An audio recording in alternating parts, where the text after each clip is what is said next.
Լսելով ձեզ, ես հասկանում եմ ու ես գիտեմ, որ բավականին մեծ բազա ունեք հաճախորդների ու ես պատկերացնում եմ ամեն մեկիդ մոտ օրական քանի հաճախորդ են ներս մտնում ու դուրս գալի ու ամեն անգամ ինչ-որ տարբեր պատմություններ, ընտանիքի մասին, երեխաների, թեկուզ ասենք կիսուրի կամ չգիտեմ հարսի պատմություններ, ինչ-որ կոնֆլիկտների մասին, մի հաճախորդից մյուս հաճախորդ անցնելը, ինչպես որ Լիանան ասեց, բավականին դժվար է, որպեսզի դու էմոցիաները չտանես դեպի մյուս հաճախորդ։ Այդ ամեն ինչը բավականին մեծ ռեսուրս է պահանջում, ու բավականին մեծ էներգիա։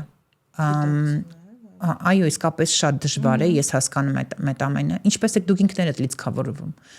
որպեսզի այդ ամբողջ էներգիան ձեզանից նեգատիվ էներգիան հանեք ու ինչ որ պոզիտիվ էներգիայով ձեզ լցնեք։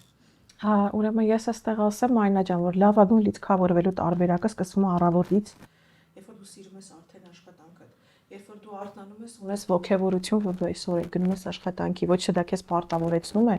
Ես իմ ցանկացած աշխատանք անում եմ ուրախությամբ, եւ այս օրվա վերջում, երբ որ ինձ տեսնեք, այնպեսի տպավորություն, որ ես այդ օրվա մեջ այդ 10 հաճախորդը ես չեմ ունեցել, որտեղ ամեն գործը սիրով եմ անում, այսինքն իրանք սիրո ծնունդ են, սիրո արդյունք են։ Իմ մոտ աշխատանքի պարտավորություն չկա, երևի հենց դա է էներգիա տալիս, որտեղ այդ աշխատանքի անգամ ընթացքում, երբ որ փոխադարձ շփում կա հաճախորդի հետ, ես անգամ այդ դրական շփումից արդեն այդ էներգիան ստանում եմ։ Ու հետո երբևէ չեմ զգացել, որ ինձ պետք է լինում հատուկ ինչ որտեղ դա վերցնելու։ Իհարկե հետո ժամ անց եւ այլն ունենք, բայց այդ ժամ անցը նրա համար չի, որ ես զգում եմ սպառվել եմ։ Հակառակը ես ավելի ոգևորված արդեն անցնում եմ հաջորդ փուլ։ Այնպես որ կարծում եմ լավագույն մեր ոգևորումը դա զբաղվել են գործով, ինչը սիրում ենք։